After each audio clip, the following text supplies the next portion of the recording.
IPL போல நடக்கும் ஏலக்காய் ஏலம். சிறிய விவசாயத்தில் பெரிய பெரிய லாபம். மசாலா ராணிக்கு உலக சந்தையில் இருக்கும் கெத்தான கிராக்கி.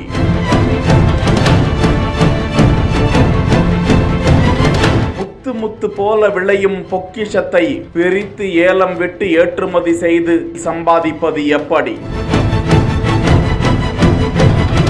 கேரள மாநிலம் இடுக்கி உள்ளிட்ட மலை பிரதேசங்களில் மட்டுமே அதிகமாக விளையக்கூடிய இந்த ஏல ராணி செடிகளில் இருந்து பறிக்கப்பட்டதும் அதன் மீது தெளிக்கப்பட்டிருக்கும் ரசாயனங்கள் மண் போன்றவைகளை அகற்ற அதனை முதலாவதாக பிரத்யேக எந்திரத்தில் கழுவி சுத்தம் செய்கிறார்கள். அதன் பிறகு மற்றொரு சல்லடை போன்ற 3 பிரிவுகளை கொண்ட எந்திரத்தில் ஏலக்காயை கொட்ட அது எக்ஸ்போர்ட் குவாலிட்டி, 2ஆம் தரம், 3ஆம் தரம் என பிரித்து கொடுத்து விடுகிறது. 4.5 கிலோ பச்சை ஏலக்காயில் 1 கிலோ காய்ந்த ஏலக்காய் கிடைக்கும் என்றும் அதன் விதை எந்த அளவுக்கு பெரிதாக இருக்கிறதோ அதை வைத்தே மதிப்பிடப்படுகிறது என்றும் தங்கம் போன்றே தினந்தோறும் அதன் விலை நிலவரம் சந்தையில் பதிவிடப்பட்டு வரும் வேளையில் இன்றைய நிலவரப்படி கிலோ ஏலக்காய் 3100 3600 ரூபாய்க்கு மேல் விற்பனை செய்யப்பட்டு வருகிறது.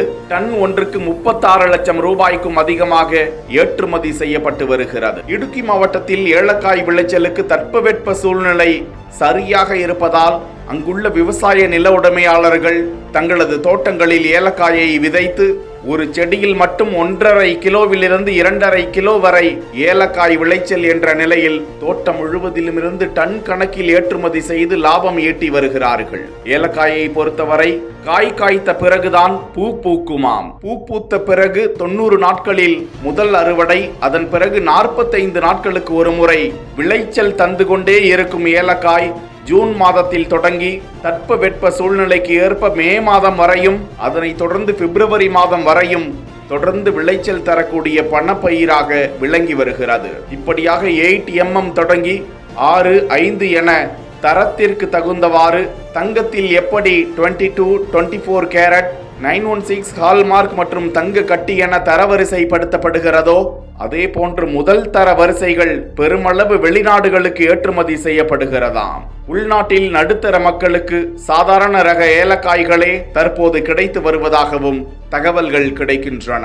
கேரளாவில் ஏலக்காய் ஆக்ஷன் என்ற ரீதியில் கணினி முன்பாக அமர்ந்திருக்கும் வியாபாரிகளிடம் விவசாயிகளிடமிருந்து பெறப்பட்ட சாம்பிள் ஏலக்காய்கள் தரம் பிரிக்கப்பட்டு டோக்கன் முறையில் அது வழங்கப்பட்டு அரசாங்கத்திற்கும் சாம்பிள் வழங்கப்பட்டு ஏலம் எடுத்து உலக சந்தையில் விற்பனை செய்து வருவது குறிப்பிடத்தக்கது.